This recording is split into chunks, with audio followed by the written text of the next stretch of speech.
It all started with a Ouija board, or at least that's what the two girls at the centre of this story would later claim. A simple board game sold to children, harmless on the surface, but what followed wouldn't be fully understood for years, and when it did follow, it became one of the most thoroughly documented hauntings in modern history. A case that saw journalists, police officers, and paranormal investigators alike all witnessing events that defied logic. This case was the case that helped make the word poltergeist a household term, and it all happened in a small council house in North London. This is the true story of the Enfield Poltergeist. The first signs of activity were, as is often the case in these stories, fairly minor. The Hodgson family lived in the home. Single mother Peggy, 4 children, 13-year-old Margaret, 11-year-old Janet, 10-year-old Johnny, and 7-year-old Billy. From the start, Janet would seem to be the focus of whatever was growing inside their home. It began with noises. A few knocks here and there, the occasional scrape. Nothing you couldn't dismiss as the house settling at night. But the sounds became more regular and stranger. Knocking would echo from different parts of the home, even when nobody was nearby. It wasn't something the neighbours could have caused. The Hodgsons were friendly with their neighbours, who will become important later. But the turning point came on the night of August 30th, 1977. That evening, the children were going to bed. Peggy was downstairs when she suddenly heard a loud, aggressive bang. She raced upstairs. At first, nothing seemed out of place, until Janet told her that Billy's bed had been moving by itself. The very next night, the strange activity returned. Again, Peggy heard loud thuds coming from upstairs. She went up, frustrated, thinking the kids were playing games. But again, Janet insisted it wasn't them. She said the noise had come from the chest of drawers. Then Peggy saw it herself. The drawers moved on their own, slowly, purposefully, toward the children. Peggy pushed them back, but the chest moved again. She tried to shove it against the wall, but this time it wouldn't budge. It was as if something invisible was holding it in place. At that point, Peggy had enough. She gathered her children and fled the house, going straight to the Nottinghams next door. Vic Nottingham, a builder by trade, went back with Peggy to check the home. He didn't find anything obviously wrong, but while investigating, he too heard the same knocking sounds that seemed to follow him around the property. We couldn't make out what it was. I heard the knocking as I walked in the front door, but I went all over the house, checked it, checked the walls, checked everything. Unable to explain it, Peggy called the police. 2 constables arrived at around 1 a.m.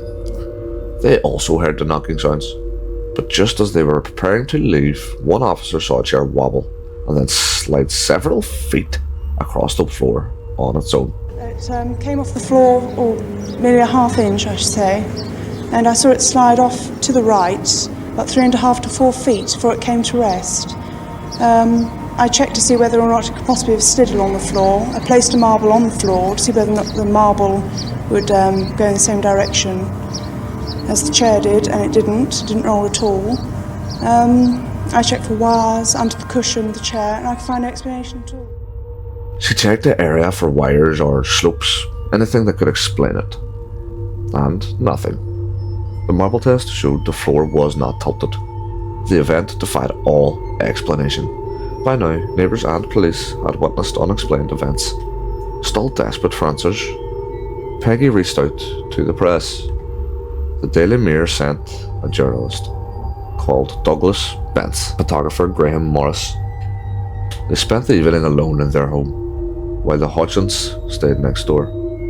Nothing happened until the family came back to get ready for bed. Suddenly, Lego bricks and marbles began flying across the room. Morris was hit by a brick. The Mirror continued covering the case and soon brought in an organisation known for investigating the paranormal, the Society for Physical Research, or SPR for short.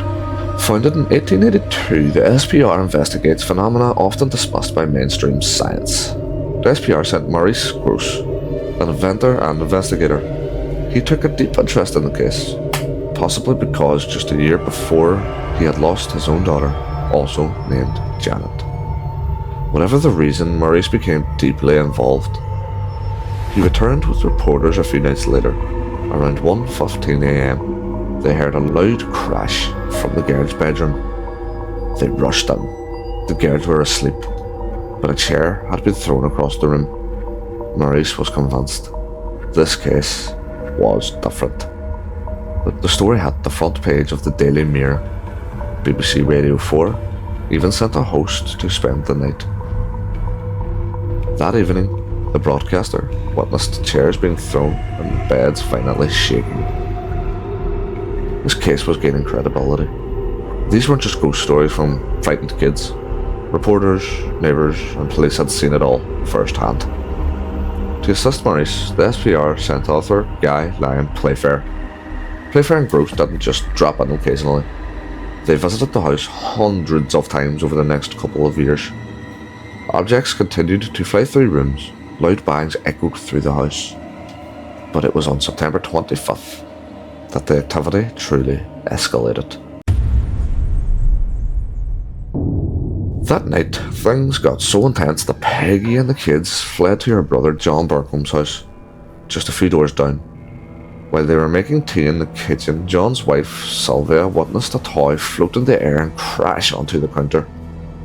Was the entity gaining strength? Was it now able to follow them? The haunting wasn't just frightening, it was exhausting. Janet, in particular, was bearing the brunt of it. She was falling behind in school. None of the kids were sleeping properly. Peggy tried to get the council to move them, but the housing bureaucracy wasn't equipped to handle paranormal threats. Eventually, Peggy scraped together just enough money to take the family away for a week at the seaside. And just like that, the activity stopped. They finally had a symbol of peace. But when they returned home, it all started over again.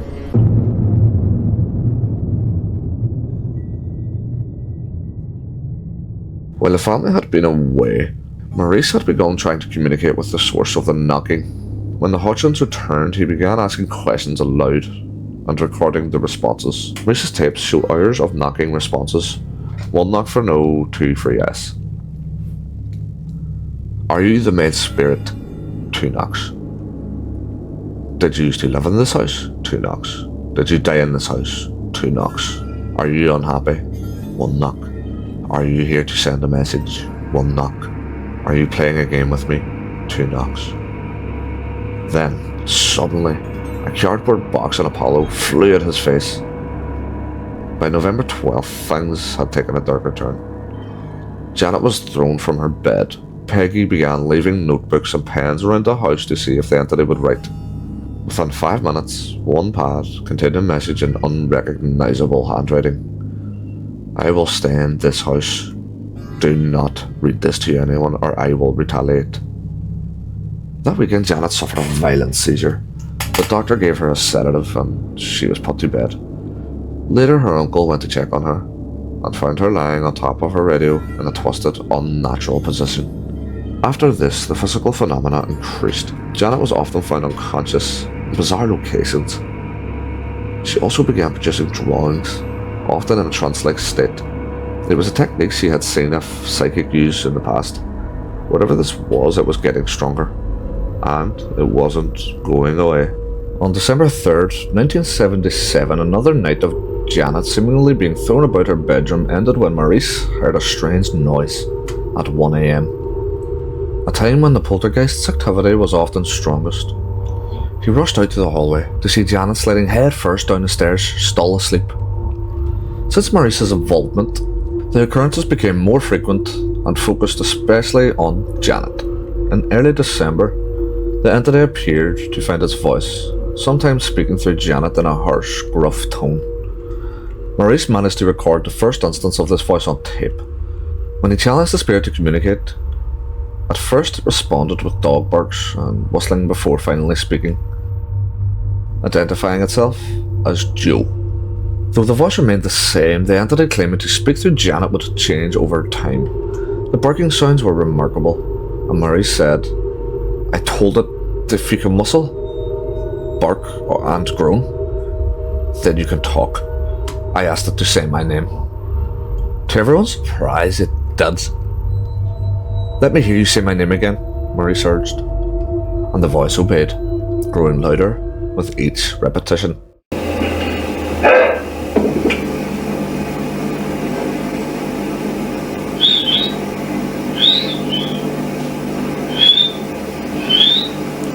The barking here is quite extraordinary, actually.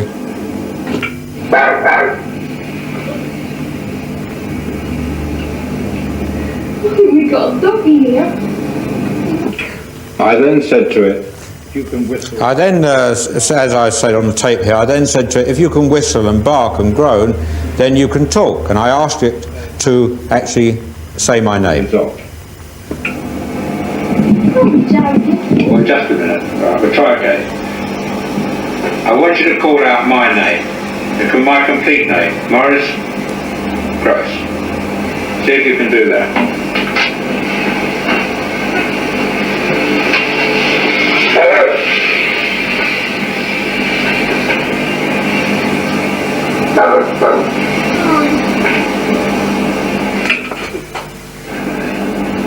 Very good. Let me hear you say my name again. Come on, let me hear you say my name. Now that was the first time we heard the voice, and since then we've been hearing it again and again, and it's been getting louder and louder. Deep, but spoken in a childish manner, often cracking crude jokes and taunts aimed at the investigators. Just days later, the spirit claimed it was actually a man named Bill. When asked how he died, the voice explained through Janet that he went blind, suffered a hemorrhage, and died sitting in a chair in the living room. This chilling detail, it was later confirmed by Bill Wilkins' son, who verified his father had died exactly that way, in that very spot. I had an hemorrhage and I fell asleep and I died in a chair in a corner downstairs. But it describes exactly how That's exactly what happened. He died in the chair, down in the living room. My mum popped out to the shop for 10 minutes. When she came back, he was dead. As part of the investigation, automatic cameras were set up to capture images every quarter of a second, hoping to catch unusual activity. These cameras produced a famous series of photos showing Janet seemingly levitating across her room, images that remained fascinating and divisive decades later. But it wasn't just levitation that was caught on camera. During one experiment, an investigator asked the spirit to levitate Janet in her bedroom. Objects began moving mysteriously, including a cushion that appeared on the roof. But the poltergeist warned investigators they couldn't watch the demonstration.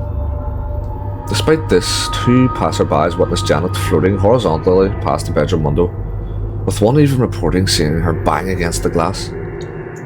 When the baker's roundsman, who delivered bread next door, was coming along the road, he heard a tremendous commotion in the Hodgson house. And he looked up, the curtains had been pulled across, he looked up, and he saw Janet floating around the room in a horizontal position like this, followed by some books and toys. But at the same time, across the road, is a lollipop lady. I saw Janet laying flat and she was floating. She was going up and down in front of the bedroom window.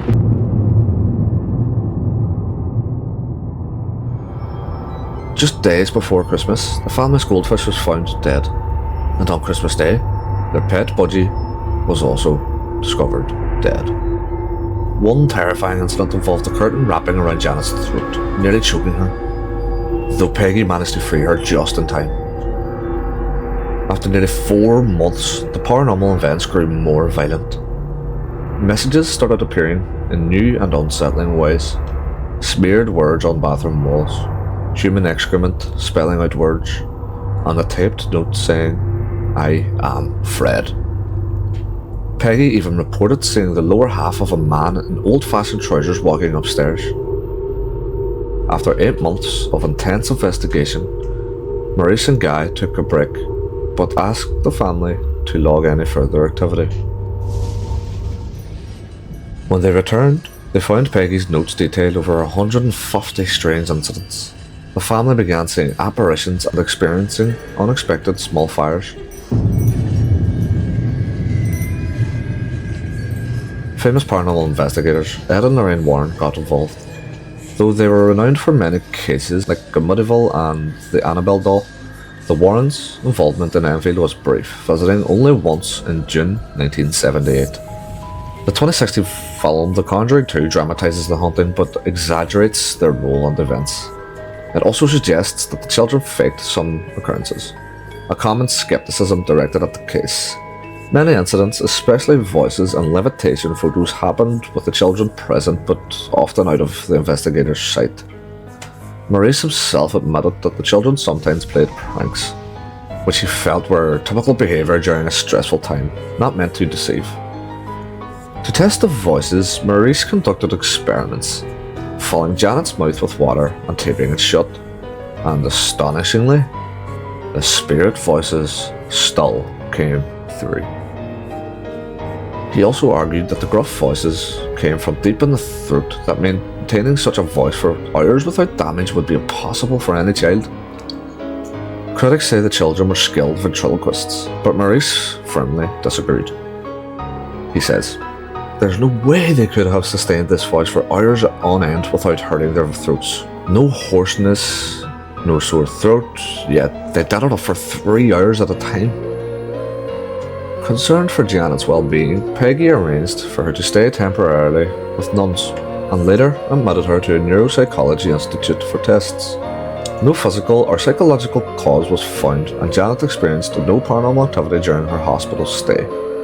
She believed the spirit needed the presence of others in the house to gain strength. Yet, after 6 weeks of calm, the haunting resumed the night Janet returned home. Within half an hour, Janet saw the clear spirit of a young boy in the kitchen. Over the following year, mediums, priests and investigators tried various methods to control or understand the haunting. Guy was put in contact with a Dutch medium who performed a ritual in the children's bedroom.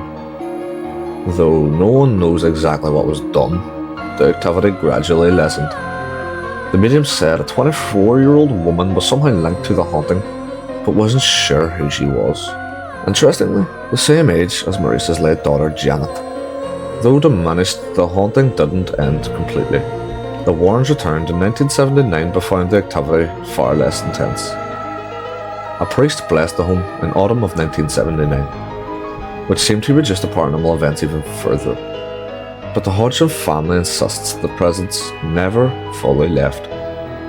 Eventually, they moved away, and Janet made a full recovery.